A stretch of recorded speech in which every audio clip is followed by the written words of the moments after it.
Hello বন্ধুরা, কেমন আছেন সবাই? আশা করছি আপনারা সবাই ভালো আছেন।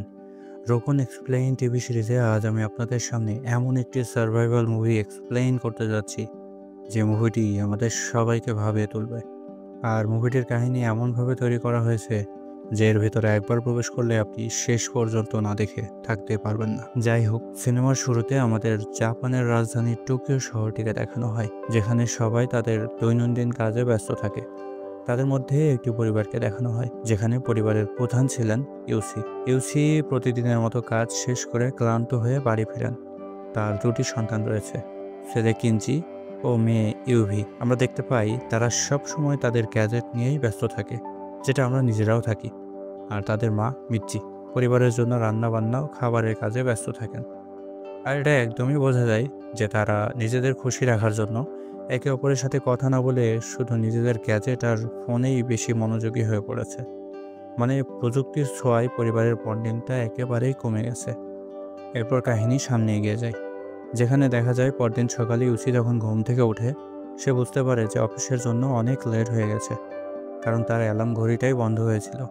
সে দ্রুত বাইরে আসে এবং তার স্ত্রীকে সময় জিজ্ঞেস করলে সে উত্তর দেয় কোনো ঘড়িই চলছে না।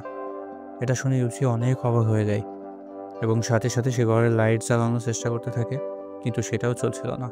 এতে ইউসি কিছুটা চিন্তায় পড়ে যায় যে হঠাৎ করে এসব কী হচ্ছে। এদিকে ইউসির মেয়ে ঘুম থেকে উঠে পড়ে এবং জানতে পারে যে বিদ্যুৎ নেই। সে দৌড়ে তার রুমে চলে যায় এবং ফোন হাতে নিয়ে দেখে ফোনটিও বন্ধ হয়ে পড়ে আছে। এটা দেখে সে চিৎকার করে ওঠে। যাই হোক, প্রতিদিনের মতো সবাই যার যার কাজের উদ্দেশ্যে বেরিয়ে পড়ে, কিন্তু তারা যখন বিল্ডিংয়ের লিফটের কাছে যায় দেখে সেটিও বন্ধ হয়ে পড়ে আছে, যার জন্য সবাইকে পায়ে হেঁটে সিঁড়ি দিয়ে নিচে নেমে যেতে হয়। এদিকে ইউসির অনেক বেশি লেট হয়, সে ট্যাক্সিতে না গিয়ে ট্রেনের জন্য মেট্রো স্টেশনে চলে যায়। কিন্তু স্টেশনে গিয়ে দেখে আগে থেকেই সেখানে হাজারো মানুষ ভিড় করেছিল। সেখানকার সবাই হতাশ হয়ে যায়। তখন রেলওয়ে কর্তৃপক্ষের কাছে এর কারণ জানতে চাইলে তারা বলে পাওয়ার আউটেজের কারণে কোনো ট্রেনই চলছে না। যখন ট্রেন আবার চলা শুরু হবে আপনাদের জানিয়ে দেওয়া হবে। স্টেশনে থাকা সবাই তখন গাড়িতে যাওয়ার সিদ্ধান্ত নেয়, কিন্তু বিদ্যুৎ না থাকায় সকল ফুয়েল স্টেশনও বন্ধ হয়ে যায় এবং সকল ইলেকট্রিক যানবাহনও বন্ধ থাকায় তারা অতিরিক্ত টাকা দিয়ে হলেও ট্যাক্সি ড্রাইভারদের অনুরোধ করতে থাকে। কিন্তু বেচারা ট্যাক্সিওয়ালাদের ট্যাক্সি তো চলছে না, তারা নিয়ে বা যাবে কিভাবে? এদিকে আমরা কিন্দিকে দেখতে পাই সাইকেল নিয়ে স্কুলে যাওয়ার সময় রাস্তার অবস্থা দেখে সেও অবাক হয়ে যায়। রাস্তায় একটি গাড়িও চলছিল না, সবাই পায়ে হেঁটেই চলা শুরু করে। কিছু মানুষ তো কিঞ্জির সাইকেল দেখে একরকম হিংসাই করতে থাকে, কারণ তারা পায়ে হেঁটে যাচ্ছে আর কিঞ্জি সাইকেলে। এজন্যই বলে কখনো কখনো বিনা টেকনোলজিওয়ালা জিনিসও অনেক উপকারে আসে। এদিকে উচিকে দেখতে পাই কোনো রকমে সে অফিসে পৌঁছায়। সেখানে গিয়েও দেখে আরো বড় সমস্যা, কারণ বিদ্যুৎ না থাকায় অফিসের অটোমেটিক দরজাটি খুলছিল না। তাই তারা বাধ্য হয়েই দরজাটি ভেঙে ফেলে এবং অফিসের ভেতরে যায়। কিন্তু সেখানেও বিদ্যুৎ না থাকায় কোনো লাইটই জ্বলছিল না, তাই চারিদিকে অন্ধকার হয়ে থাকে। অবশ্য সূর্যের আলোর মাধ্যমে তারা একে অপরকে কিছুটা দেখতে পায়।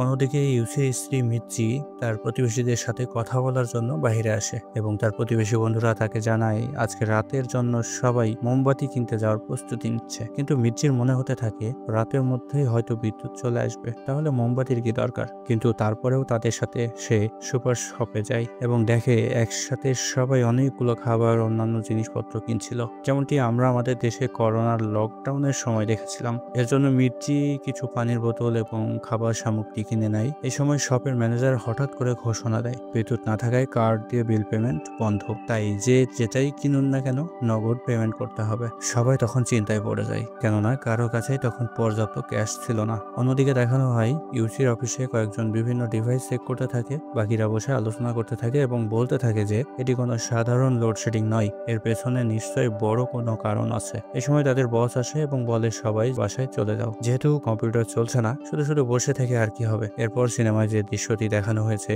সেটি আমাদের দেশে আসা করোনা পরিস্থিতির কথা মনে করিয়ে দেয়, যেখানে আমরা দেখেছিলাম সামান্য মাস্ক ও হ্যান্ড স্যানিটাইজারের দাম অনেক বেশি হয়ে গিয়েছিল এবং এখানেও ঠিক তেমনটাই ঘটে। রাস্তার কোনো কার, বাস, ট্যাক্সি বা অন্যান্য যানবাহন কিছুই চলছে না, তাই সাইকেলই একমাত্র ভরসা। আর এই সুযোগেই কয়েক গুণ বেড়ে যায় সাইকেলের দাম। ইউসি যখন সাইকেল স্টোরে গিয়ে দাম জিজ্ঞেস করে তখন সে দাম শুনে অনেক অবাক হয়ে যায়, কারণ তখন ওই দামে ছোটখাটো একটি একটি বাইক কেনা যায়, কিন্তু ইউচি তখন নিরুপায় ছিল। তাই সে বাধ্য হয়ে বেশি দামেই সাইকেল কিনে বাসায় ফিরে। বাসায় তারা মোমবাতির সাহায্যে একসাথে খাওয়া দাওয়া করে নেয় এবং শুয়ে পড়ে। কিন্তু আজ তাদের কারোর কাছে না আছে বিদ্যুৎ, না আছে কোনো মোবাইল, না আছে কোনো ইলেকট্রিক ডিভাইস, যে কারণে তাদের কারোরই ঘুম আসছিল না। তাই তারা সবাই মাঝরাতে বিছানা ছেড়ে বারান্দায় আসে এবং একসাথে আকাশ দেখতে থাকে আর সময় কাটাতে থাকে। এবং ইউসি ভাবতে থাকে কত বছর পর তারা পুরো পরিবার একসাথে এভাবে সময় কাটাচ্ছে। আর 90 দশকের ছেলেমেয়েরা আমরা যারা আছি, ছোটবেলায় পূর্ণিমার চাঁদ উঠলে জ্যোৎস্নার আলোয় পরিবারের সবাই একসাথে আড্ডা করতাম, মানে চাঁদের আলো উপভোগ করতাম। কিন্তু এখন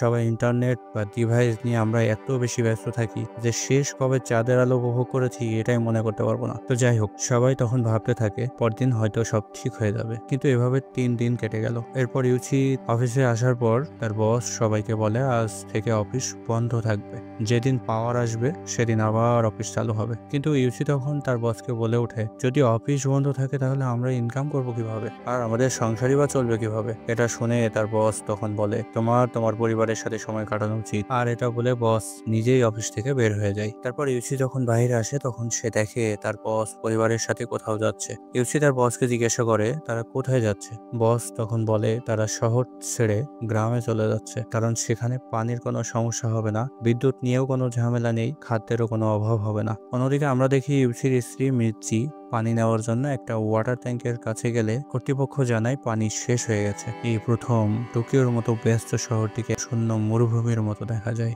রাস্তায় কোনো যানবাহন নেই, খোলা দোকান নেই, স্কুল কলেজ সব বন্ধ হয়ে পড়ে আছে। দেখতে দেখতে 7 দিন পার হয়ে যায়। সমস্ত খাবার পানীয় শেষ হয়ে যাওয়ায় সবাই সিদ্ধান্ত নেয় তারা গ্রামে চলে যাবে। এদিকে ইউসিও তার পরিবারের সাথে বসে সিদ্ধান্ত নেয় তারাও গ্রামে চলে যাবে। তো পরের দিন তারা সাইকেল নিয়ে গ্রামের উদ্দেশ্যে রওনা দেয়। রাস্তায় তারা পানি দেখতে পায় যার দাম কয়েক গুণ বেশি ছিল, কিন্তু এরপরেও তারা নিরুপায় হয়ে সামান্য কিছু পানির বোতল নিয়ে নেয়। তারপর তারা একটা জায়গায় বসে খাওয়া দাওয়া শেষ করে বিমানবন্দরের দিকে এগিয়ে যায়। কিন্তু যেখানে ছোট ছোট যানবাহনগুলোই চলছিল না, আর সেখানে বিমান কিভাবে চলবে? আর সেখানেও হাজারো মানুষের ভিড় ছিল। যেহেতু তারা অনেক দূরে চলে এসেছিল, তাই ফিরে না গিয়ে একটি হোটেল রুম নিয়ে নেয় এবং বিশ্রাম করে। তো পরের দিন আমরা দেখি তাদের কাছে যে মদের বোতলগুলো ছিল সেগুলোর পরিবর্তে ইউসির স্ত্রী মির্চির জন্য একটি সাইকেল নিয়ে নেয়। তো বুঝতেই পারছেন একজন মদ খোরের কাছে মদের গুরুত্ব কতটা বেশি। অন্যদিকে আমরা দেখতে পাই ইউভি বইয়ের দোকান থেকে একটি ম্যাপ নিয়ে নেয়, যার সাহায্যে তারা শহর থেকে বের হবে। তো এরপর তারা সবাই যাত্রা শুরু করে। হাইওয়েতে এসে তারা দেখে সেখানে আগে থেকেই অনেকে পায়ে হেঁটে ও সাইকেলে যার যার গ্রামের উদ্দেশ্যে রওনা করেছে। এই চিত্র আমাদের দেশের করোনা পরিস্থিতির কথা আরেকবার মনে করিয়ে দেয়, যখন হাজারো মানুষ কোনো যানবাহন ছাড়া পায়ে হেঁটে বাড়ি গিয়েছিল। তো এই দৃশ্যটা ঠিক ওই রকমই। ইউসি পুরো পরিবার নিয়ে সামনে এগোতে থাকে। কিছু দূর যাওয়ার পর তারা একটা জায়গায় বসে এবং বিশ্রাম করে। এমন সময় দুজন এসে তাদের কাছে একটু পানির জন্য অনুরোধ করে, কিন্তু তাদের কাছে অনেকগুলো পানির বোতল থাকার পরেও তারা বলে তো একটি পানির বোতল আছে। তারা চাইলে একটু পানি দিয়ে সাহায্য করতে পারতো, কিন্তু পরিস্থিতি এমন একটা জায়গায় এসে দাঁড়িয়েছে যে কেউ কাউকে সাহায্য করতে চাচ্ছে না। সবাই নিজের জীবন বাঁচানোর চিন্তা নিয়ে ব্যস্ত হয়ে পড়ে। আর এই চিন্তা আপনারা অবশ্যই মনে রাখবেন, তারা সাহায্য না করে আসলে কাজটা কি ভালো করলো নাকি খারাপ করলো তা আপনারা একটু পরেই বুঝতে পারবেন। তো রাত হয়ে যাওয়ায় সবাই সেখানে ঘুমিয়ে যায়। পরদিন একটি টানেলের ভিতর দিয়ে যাওয়ার সময় তারা কিছু লাশ দেখে ভয় পেয়ে যায়। সেখানে থাকা একটি বৃদ্ধ মহিলা তাদের ওই টানেল পার হতে সাহায্য করে। এভাবে দেখতে দেখতে পুরো 17 দিন কেটে যায়। এরপর আমরা দেখি তারা একটি নদীর কিনারে বসে খাবার খাচ্ছিল, কিন্তু তাদের সমস্ত পানির বোতল শেষ হয়ে যাওয়ায় ইউসি পিপাসার তাড়নায় নদীর পানি পান করতে থাকে এবং সেখান থেকে তারা আবার যাত্রা শুরু করলে রাস্তায় ভয়ঙ্কর তুফানের মুখোমুখি হয়। তুফানের হাত থেকে বাঁচতে তারা সবাই একটি ব্রিজের নিচে এসে বসে। এই সময় ইউসির প্রচন্ড টয়লেটের বেগ পায়। ইউসি থাকতে না পেরে সেই ঝড় বৃষ্টির মধ্যেই সামনের একটি জঙ্গলে বসে টয়লেট করে ফেলে। কিছুক্ষণ পর বৃষ্টি থামলে দেখে তাদের খাবার, কাপড়, এমনকি তাদের সাইকেলের টায়ার পর্যন্ত নষ্ট হয়ে যায়। আর এসব দেখে ইউসি কেঁদে ফেলে এবং সেখানে টান টান হয়ে রাস্তায় শুয়ে পড়ে। এদিকে খাবার পানি না থাকায় তারা একটি শহরে থামে। তাদের 2 ছেলে মেয়ে সেখানে একটি দোকানে যায় এবং খাবার খুঁজতে থাকে। তারা সেখানে মানুষের কোনো খাবার না পেলেও কুকুর বেড়ালের খাবার পায়। কোনো উপায় না থাকায় তারা সেই খাবারগুলোই নিয়ে চলে আসে। ইউহি মানে ইউসির মেয়ে যখন খাবারটি মুখে দেয় সে বমি করে ফেলে, কিন্তু তাদের কাছে কোনো উপায় না থাকায় তারা সেগুলোই খেয়ে সামনে এগোতে থাকে। দেখতে দেখতে পুরো 22 দিন কেটে যায়। কিছু দূর যাওয়ার পর তাদের একদল টুরিস্টের সাথে দেখা হয়। তাদের কাছে অনেক ভালো খাবার ছিল, যেটা দেখে ইউসির পরিবারের অনেক হিংসা হয়, কারণ তারা অনেক বেশি ক্ষুধার্ত ছিল, ভালো খাবারও খেতে পারছে না। আর ওদের ফ্যামিলি স্ট্যান্ডার্ড দেখে নিশ্চয়ই বুঝতে পারছেন ওরা কতটা হাই ফ্যামিলির। তো তখন ইউসি কি করে, বিড়ালের খাবারের কৌটোগুলো থেকে মোরগগুলো আলাদা করে ফেলে, যাতে ওই লোকগুলো বুঝতে না পারে যে তারা কুকুর বিড়ালের খাবার খাচ্ছে। তো টুরিস্টদের মধ্যে একজন ওখানে রাস্তার ধারে হওয়া কিছু গাছের ব্যাপারে ইউসির পরিবারকে বলে যে এই গাছগুলো খাওয়া যেতে পারে। এটা জেনে ওরা অনেক খুশি হয় এবং ওদের সাথে বন্ধুত্ব তৈরি হয়ে যায়। তো এরপর তারা একসাথে আরো অনেক দূর রাস্তা পাড়ি দেয় এবং একটি অ্যাকুরিয়াম শপের সামনে এসে পৌঁছায়। সেখানে অনেক মানুষের ভিড় দেখতে পাই। আসলে অ্যাকুরিয়াম শপ মানে হলো আমাদের দেশে যেমন পুকুরে মাছ চাষ করা হয়, তেমনি জাপানে কয়েকতলা বিল্ডিং থাকে যেখানে এক এক তলায় এক এক ধরনের মাছ চাষ করা হয়। ওই চাষ করা মাছ দিয়ে শহরের সমস্ত মাছের চাহিদা পূরণ করা হয়। বিদ্যুৎ না থাকার কারণে সব মাছ যেহেতু নষ্ট হয়ে যাচ্ছে, এজন্যই সব মাছ বের করে রান্না করে খাওয়া হচ্ছে। তো ইউসির পরিবার যখন যায় ওই লোকটির কাছে খাবার চাইলে লোকটি বলে খাবার শেষ হয়ে গেছে। ইউসি তার হাতে পায়ে ধরে অনুরোধ করতে থাকে, কিন্তু লোকটা খাবার না দিয়ে চলে যায়। আর তখন ইউসি ভেঙে পড়ে ও আফসোস করে এবং বুঝতে পারে। আপনাদের কি মনে আছে সেই সিনটির কথা? হ্যাঁ, সেই দুজনকে ওদিন রাত্রে পানি দেওয়া উচিত ছিল ইউসির, যারা তাদের কাছে সামান্য পানি চাইতে এসেছিল। আর আজকে তাদের পেটে অনেক ক্ষুধা, কিন্তু খাবার পেল না। যাই হোক, পেটে ক্ষুধা নিয়ে তারা সামনের দিকে এগিয়ে যায়। এরপর যেতে যেতে পুরো 67 দিন কেটে যায়। ক্ষুধা জ্বালায় ওদের এখন নাজেহাল অবস্থা। ওরা পথ চলতে চলতে ক্লান্ত হয়ে একটি নদীর ধারে এসে বসে। তখন ইউসি ক্ষুধার জ্বালায় একটি ছোট্ট পোকা ধরে খেতেই যাবে, সেই সময় তারা একটি শূকরকে দেখতে পায়। সেটা দেখে তারা অনেক খুশি হয়। সবাই মিলে শূকরটাকে ধরার চেষ্টা করতে থাকে, কিন্তু বারবার ব্যর্থ হয়। অবশেষে ইউচি নদীর কিনারে গিয়ে সেটিকে মারতে সক্ষম হয়। এটা দেখে সবাই অনেক খুশি হয়, কারণ অনেকদিন পর তারা পেট ভরে খেতে পারবে। তারা ওটাকে কাটার চেষ্টা করে ব্যর্থ হয়। হঠাৎ করে সেখানে একজন বৃদ্ধ লোক এসে হাজির হয় এবং তাদেরকে সহযোগিতা করে এবং পশুটাকে সহ তাদেরকে বৃদ্ধ লোক তার বাড়িতে নিয়ে যায়। সেখানে তারা একটি হাতে চাপা কল দেখে দৌড়ে সেটার কাছে চলে যায় এবং পেট ভরে পানি পান করতে থাকে। এরপর ওই লোকটি তাদের পেট ভরে খাবার খেতে দেয়। তারা খাবার পেয়ে এমন ভাবে খেতে থাকে যা দেখে আমরা বুঝতে পারি কয়েকদিন না খেয়ে থাকলে খাবারের আসল গুরুত্ব কি। ইউই অনেকদিন পর পেট ভরে খেতে পেয়ে তো আনন্দে কেঁদেই ফেলে। এরপর বৃদ্ধ লোকটি সবাইকে নিয়ে পশুটিকে পরিষ্কার করে রান্না করে এবং রাতে তাদের শোয়ার ব্যবস্থা করে দেয়। বুড়ো লোকটি তখন তাদেরকে তার ছেলে মেয়ের ফটো দেখায়, যেটা দেখে ইউসি বুঝতে পারে যে ওই বুড়ো লোকটি ওই ব্যক্তির বাবা, যিনি ইউসির কাছে ওই দিন পানি চেয়েছিল। সামান্য পানিও যাকে দেয়নি, তারই বাবা আজ তাদের পেট ভরে খাবার ও থাকার ব্যবস্থা করে দেয়। এটা ভেবেই তারা অনুশোচনা করতে থাকে এবং মনুষ্যত্বের গুরুত্ব বুঝতে পারে। যাই হোক, বৃদ্ধ লোকটি পুরো শুকুরটির মাংস রান্না করে প্যাকেট করে ওদের দিয়ে দেয়। পরদিন খাবার সহ লোকটির কাছ থেকে বিদায় নিয়ে তারা আবার যাত্রা শুরু করে এবং কিছু দূর যাওয়ার পর তারা ম্যাপ ভুল করে ফেলে, একটি নদীর সামনে এসে পড়ে। কোনো উপায় না থাকায় তারা কোনো রকমে একটি কাঠের ভেলা বানিয়ে নেয় এবং সেটাই তাদের জিনিসপত্র নিয়ে নদী পার করতে থাকে। এমন সময় জোরে বৃষ্টি শুরু হলে নদীর স্রোতও বাড়তে থাকে। তো স্ত্রী ও মেয়েকে ওপারে রেখে এসে দ্বিতীয়বার ভেলাতে সাইকেলগুলো পার করার সময় নদীর স্রোত আরো বেড়ে যায়। এতে করে কিঞ্জি কোনো মতে সাঁতরিয়ে পাড়ে আসতে পারলেও ইউসি নদীতে ডুবে যেতে থাকে। এটা দেখে ইউসির স্ত্রী ও ছেলে মেয়ে অনেক ভেঙে পড়ে। নদীর ওপাশ থেকে তারা চিৎকার করে কান্না করতে থাকে। বৃষ্টি থামার পর কিঞ্জি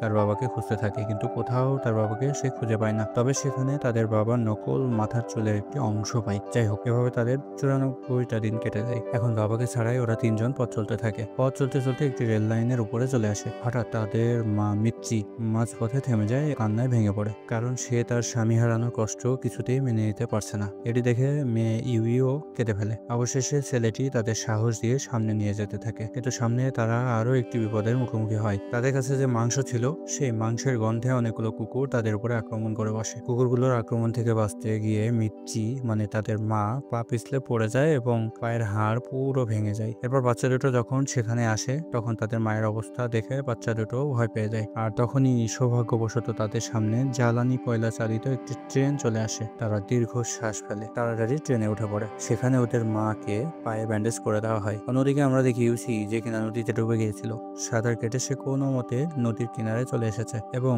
এখনো জীবিত আছে। সে উঠে কোনো রকমে হেঁটে হেঁটে একটা ফসলের ক্ষেতে থেমে থাকা ট্রাক্টরের গায়ে হেলান দিয়ে বসে এবং বিশ্রাম করতে থাকে। আর তখনই সে দেখে সামনে দিয়ে একটা ট্রেন যাচ্ছে। সাথে সাথে সে তার কাছে থাকা একটা ফ্লেয়ার গান জ্বালিয়ে দেয়। এই ফ্লেয়ার গানটি ট্রেনে বসে থাকা পরিবার দেখতে পায়, আর ওরা জানতো যে ওদের বাবার কাছে ফ্লেয়ার গান আছে। তো এরপর ওরা ট্রেন থামিয়ে দৌড়ে তার কাছে যায়, আর এভাবে পুরো পরিবার একত্রিত হয়। এরপর ইউসির স্ত্রী মিচ্চি ইউসিকে খুঁজে পাওয়া নকল চুলটি দেয়। ইউসি সেই নকল চুলটি মাথায় না পরে বরং জানালা দিয়ে বাইরে বাতাসে উড়িয়ে দেয়। এরপর দেখানো হয় দীর্ঘ দিনের সংগ্রামের পর তারা একেবারে সমুদ্রের কিনারে তাদের গ্রামে এসে পৌঁছায়, যেখানে আমরা দেখতে পাই ইউসি ইউসির স্ত্রী মির্চির বাবা সমুদ্রের পাড়ে হুইল দিয়ে মাছ শিকার করছিল। তারা তাকে দেখে অনেক খুশি হয়। এরপর দৃশ্যের পরিবর্তন হয়, যেখানে দেখানো হয় পুরো 2 বছর 126 দিন পার হয়ে গেছে, আর ইউসির পরিবার গ্রামে অনেক আনন্দে স্বাচ্ছন্দ্যের সাথে বসবাস করতে থাকে। তারা গ্রামে তাজা সবজি খেতে পারছিল, যা ওরা কখনোই শহরে পেত না, আর তারা গ্রামের মুক্ত বাতাস উপভোগ করতে থাকে। এখানে তাদের কাছে না কোনো মোবাইল ফোন ছিল, না কোনো ইলেকট্রিসিটি, না কোনো গ্যাজেট ছিল। এখানে ছিল প্রকৃতির বিশুদ্ধ বাতাস এবং আশেপাশের আপনজন।